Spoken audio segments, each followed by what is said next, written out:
नमस्कार दोस्तों, स्वागत है आपका YouTube चैनल हिंदी भाषा के इस अंक में। दोस्तों, इस वीडियो सीरीज़ में मैं हिंदी साहित्य और हिंदी भाषा से लेकर के ऐसे वीडियोस बनाऊंगा जो प्रतियोगी परीक्षाओं में आपके लिए बहुत ही उपयोगी साबित होंगी। तो प्रतियोगी परीक्षाओं में, चाहे वो UPSC की हो परीक्षाएं या SSC की परीक्षाएं हो, विभिन्न राज्यों की या केंद्रीय विद्यालय या फिर जवाहर नवोदय विद्यालय की परीक्षाओं में ये सारी जो है बातें काम आएंगी। तो आज इसका पहला जो क्रम है वो हम रखेंगे, इसको रखा है हमने भाषा परिवार। तो पहले दिन आज हम लोग भाषा परिवार के बारे में चर्चा करेंगे।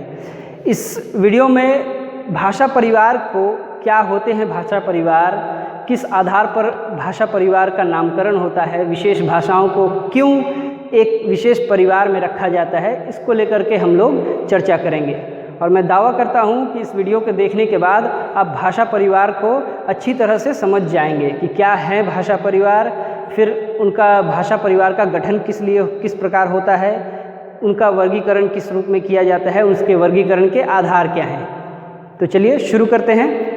तो दोस्तों, भाषा परिवार यानी भाषाओं का परिवार, जिस प्रकार से हमारा परिवार होता है उसी आधार पर भाषाओं के भी एक परिवार के गठन की बात लोगों के मस्तिष्क में आई जब लोगों ने भाषाओं का अध्ययन करना शुरू किया। तो भाषाओं को एक विशेष वर्ग में, एक विशेष समूह में रखने की बात जब आती है तो भाषाओं को विशेष समूह में रखने का आधार क्या हो सकता है। तो सामान्यतः जो है किसी भी चीज़ के बारे में या कोई भी बात हो तो उसको जब एक वर्ग में हम डालते हैं तो उसका मुख्य आधार होता है समानता। तो समानता के आधार पर किसी भी भाषा को एक विशेष वर्ग में, एक विशेष परिवार में रखा जाता है। और भिन्नता के कारण, भाषाओं में जो भिन्नता होती है उस भिन्नता के आधार पर वो उस परिवार समूह से भिन्न परिवार समूह की भाषा हो जाती है। तो समानता जो है बहुत ही महत्वपूर्ण पॉइंट है, इसको ध्यान में रखना होता है। भाषा परिवार की रचना के पीछे समानता का जो बिंदु है वो बहुत महत्वपूर्ण होता है। तो भाषा परिवार जो है इस दुनिया में, इस संसार में, पूरे विश्व में लगभग 7000 भाषाएं पाई जाती हैं जो बोली जाती हैं। 7000 भाषाएं हैं। इन 7000 भाषाओं को अलग अलग परिवारों में विभक्त किया गया है, किंतु इनके परिवारों में विभक्त करने को लेकर भी विद्वानों में काफ़ी मतभेद है। अलग अलग विद्वान अलग अलग परिवारों की संख्या बतलाते हैं। एक विद्वान कहते हैं कि कुल भाषा परिवारों की संख्या 100 है। वहीं दूसरे विद्वान जो हैं प्रोफेसर राइस, उनका मानना है कि समस्त भाषाएं संसार की वो एक ही परिवार के अंतर्गत आती हैं। कुछ विद्वान कहते हैं इसकी संख्या 18 है, कुछ विद्वान 12, कुछ 13। तो इस तरह से भाषा परिवारों की संख्या को लेकर विद्वानों में काफ़ी झगड़ा है, काफ़ी मतभेद है। अभी तक कोई वैज्ञानिक तरीके से कोई भी नहीं बता पाया है कि इसका जो है भाषा परिवार कितने प्रकार के होंगे। लेकिन ज़्यादातर लोग जो हैं या तो 12 या फिर 13 भाषा परिवारों की संख्या बतलाते हैं। तो दोस्तों, भाषा परिवार को जानने के पहले भाषा के हमें उसकी अवस्थाओं के बारे में जानना होगा। तो इस संसार में जितनी भी भाषाएं हैं वे 3 अवस्थाओं से होकर गुजरती हैं। वो इनकी 3 अवस्थाएं हैं। पहली अवस्था जो है, पहली अवस्था में वे भाषाएं आती हैं जिनके ऊपर पर्याप्त शोध नहीं हुआ है, जिनकी सामग्री का बहुत अभाव है। उस भाषाओं में सामग्री का अभाव होने के कारण उस पर विशेष अध्ययन नहीं हो पाया है, जिस कारण से उसके वर्गीकरण को सुव्यवस्थित रूप से उसमें अध्ययन नहीं हो पाया है। तो इस तरह की भाषाएं कौन कौन सी हैं? तो उदाहरण के रूप में हम देख सकते हैं सिंधु घाटी सभ्यता।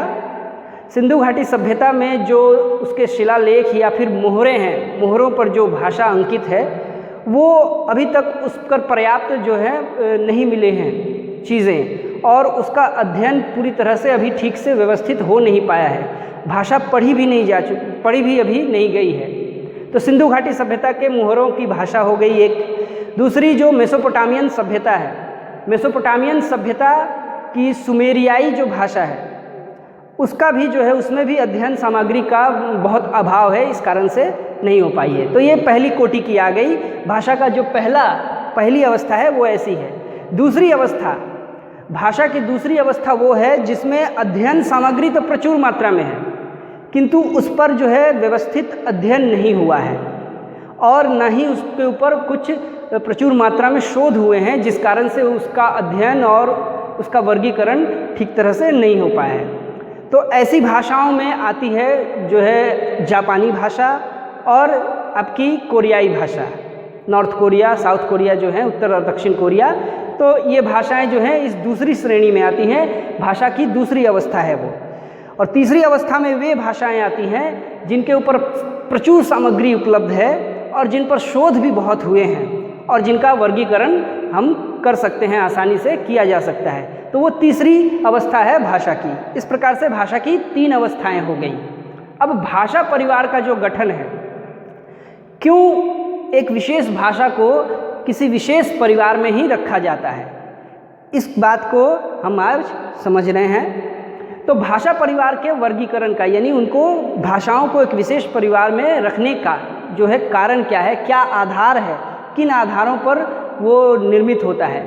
तो भाषाओं के वर्गीकरण का आधार 2 है, एक आकृति मूलक तथा दूसरा क्या है, अर्थ तत्व। ये आकृति मूलक है और ये अर्थ तत्व है। आकृति मूलक से क्या अर्थ है हमारा? आकृति मूलक का अर्थ ये होता है कि भाषा विशेष के, भाषा के शब्द या पद रूप या फिर वाक्य रचना, तो उनकी शैली को ध्यान में रखते हुए हम भाषाओं को विशेष परिवार में रखते हैं। तो जो भाषाएं वाक्य रूप या फिर पद रचना के आधार पर, पद रचना की शैली और वाक्य रचना की शैली के आधार पर बहुत हद तक मिलती जुलती हैं, उन्हें हम एक विशेष परिवार समूह में रखते हैं। तो ये इसके वर्गीकरण के आधार हो जाते हैं।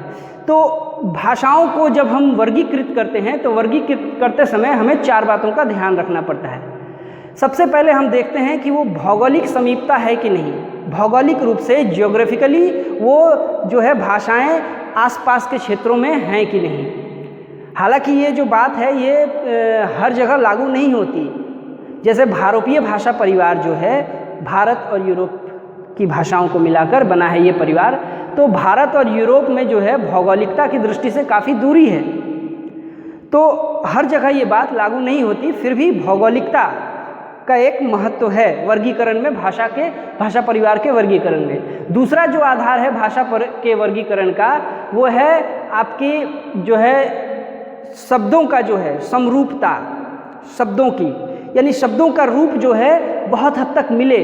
जिन भाषाओं में शब्दों के रूप बहुत हद तक मिलते जुलते हों, उन भाषाओं को एक परिवार में रखा जाता है। तीसरी जो बात आती है, तीसरी बात है उनका ध्वनि साम्य, यानी जो उन भाषाओं की ध्वनियाँ हैं। जैसे ध्वनियाँ तो वैसे वास्तविक रूप में ध्वनियाँ 2 प्रकार की हैं, स्वर ध्वनि और व्यंजन ध्वनि।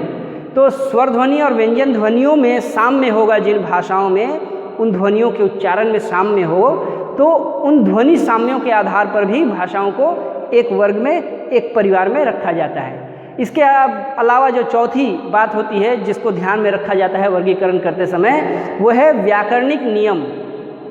व्याकरणिक नियम जो है, व्याकरणिक नियमों की जो है समानता हो उसमें। तो व्याकरणिक नियम अगर समान है उसमें, व्याकरणों के नियम, तो वो एक परिवार में आ जाती हैं। जैसे ये पार्ट्स ऑफ स्पीच इंग्लिश में है, तो उसी प्रकार से हिंदी में भी क्या है, शब्दों के रूप हैं, संज्ञा सर्वनाम विशेषण क्रिया क्रिया विशेषण समुच्चय बोधक संबंध बोधक विस्मय आदि बोधक। तो उसी तरह से अंग्रेजी में भी है।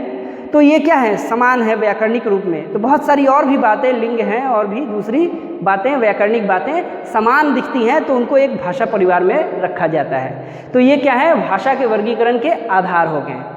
अब आइए हम देखते हैं कुछ मुख्य भाषा परिवार। तो कुछ मुख्य भाषा परिवारों में यहाँ, वैसे तो मैंने जैसा कहा था कि अलग अलग मतभेद हैं, कितने भाषा परिवार हैं, आज तक कोई जो है सब लोग एक साथ सहमत नहीं हुए हैं सब। तो इसलिए कुछ भाषा परिवारों का मैंने यहाँ जिक्र किया है। इसके अलावा भी हैं और भी भाषा परिवार। तो पहला भाषा परिवार क्या है, भारोपीय भाषा परिवार। भारत और यूरोप ये भारोपीय जो है भारत और यूरोप से मिलकर बना है, यानी भारत की भाषाएं और यूरोप की भाषाएं। तो भारोपीय भाषा परिवार में भारत और यूरोप की भाषाओं को डाला गया है। वे भाषाएं जो उन 4 मानकों के आधार पर मिलती हैं, यानी जिसमें ध्वनि साम्य होता है, जिसमें शब्दों की समरूपता होती है, जिसमें व्याकरणिक नियम एक जैसे होते हैं, जिसके जो है भौगोलिकता के आधार पर, तो इस आधार पर भारोपीय भाषा परिवार कहा गया है। इसके बाद दूसरा जो भाषा परिवार है वो है चीनी तिब्बती भाषा परिवार। तो चीनी तिब्बती भाषा परिवार हुआ, फिर है यूराल अल्ताई भाषा परिवार, द्रविड़ भाषा परिवार, ऑस्ट्रिक एशियाटिक भाषा परिवार, अफ्रीकी एशियाई भाषा परिवार, सामी हामी सेमिटिक एमिटिक भाषा परिवार, अमेरिकी भाषा परिवार, इसी तरह से सूडान भाषा परिवार है। इसके अलावा आपका दूसरा हित्ती परिवार है। तो इस तरह से कई सारे भाषा परिवार दिखाई पड़ते हैं। फिर से जापानी और कोरियाई भाषा परिवार एक अलग भाषा परिवार है। तो कई सारे भाषा परिवार हैं। तो यहाँ जो है कुछ भाषा परिवार जो मैंने दिए हैं, इसके बारे में मैं 2-1 बातें कहूँगा। 2-1 बातें कहकर इसके बाद हम लोग इस वीडियो को समाप्त करेंगे। तो सबसे पहले जो भारतीय भाषा परिवार है, भारोपीय भाषा परिवार, इस भारोपीय भाषा परिवार का हमें अध्ययन थोड़ा सा करना होगा। थोड़ी सी मोटी-मोटी 2-1 बातें जान लेनी चाहिए। तो भारोपीय भाषा परिवार को इस संसार का सबसे बड़ा भाषा परिवार माना जाता है। क्यों? क्योंकि पूरे संसार की जो जनसंख्या है, पूरे विश्व की जनसंख्या का 45% जो है बोलने वाले लोग इसी भाषा परिवार के हैं। यानी पूरे विश्व की जनसंख्या का 45% जो है वो भारोपीय भाषा परिवार की भाषाएं बोलता है। इसके बाद जनसंख्या की दृष्टि से जो दूसरा परिवार आता है वो है चीनी तिब्बती परिवार। चीनी तिब्बती परिवार की जो भाषाएं हैं उनके बोलने वालों की संख्या है 22%। इनके बोलने वाले लोगों की संख्या है 22%। ये दूसरा है सबसे बड़ा। इसके बाद और भी भाषाएं आती हैं जो भाषा परिवार हैं जिनके बोलने वालों की संख्या जो है उसके बाद 6% हो गई, 5%, 4%, 3%, 1%, उससे भी कम, इस प्रकार से चलती चली जाती हैं। लेकिन ये 2 जो हैं मुख्य भाषा परिवार हैं जिनके बोलने वालों की संख्या बहुत ज़्यादा है। तो पहली हो गई भारोपीय भाषा परिवार जिसके बोलने वालों की संख्या विश्व की कुल जनसंख्या का 45% है। दूसरा हो गया बोलने वाले लोगों की संख्या के आधार पर चीनी तिब्बती भाषा परिवार जिसके बोलने वाले लोगों की संख्या 22% है। किंतु क्षेत्र की दृष्टि से अगर देखा जाए तो क्षेत्र की दृष्टि से भी भारोपीय भाषा परिवार का क्षेत्र बहुत बड़ा है। और उसके बाद दूसरा नंबर आता है ये यूराल अल्ताई जो भाषा परिवार है। इसका क्षेत्र एरिया की दृष्टि से, क्षेत्र की दृष्टि से ये दूसरा सबसे बड़ा परिवार है। इसी तरह और भी हैं अफ्रीकी, अमेरिकी भाषा परिवार के बारे में एक बात बताऊं आपको। अमेरिकी भाषा परिवार में लगभग 1000 भाषाएं मानी जाती हैं कि उसमें 1000 भाषाएं हैं। तो ये कुछ भाषा परिवार हुए। हम लोगों को भाषा परिवार के बारे में सारा अभी डिटेल नहीं पढ़ना है, वो आगे करेंगे।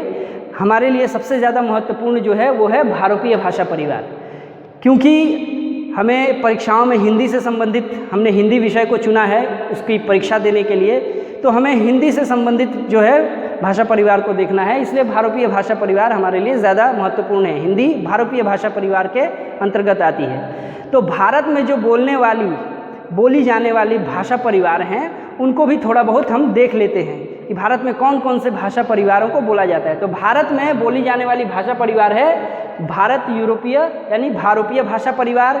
ये परिवार की भाषाएं बोली जाती हैं। चीनी तिब्बती परिवार की भाषाएं भी बोली जाती हैं। द्रविड़ परिवार की भाषाएं बोली जाती हैं और ऑस्ट्रिक परिवार की भाषाएं ये जो है मुख्य रूप से बोली जाती हैं। इसके अलावा अंडमान निकोबार की भी जो भाषा है वो बोली जाती है।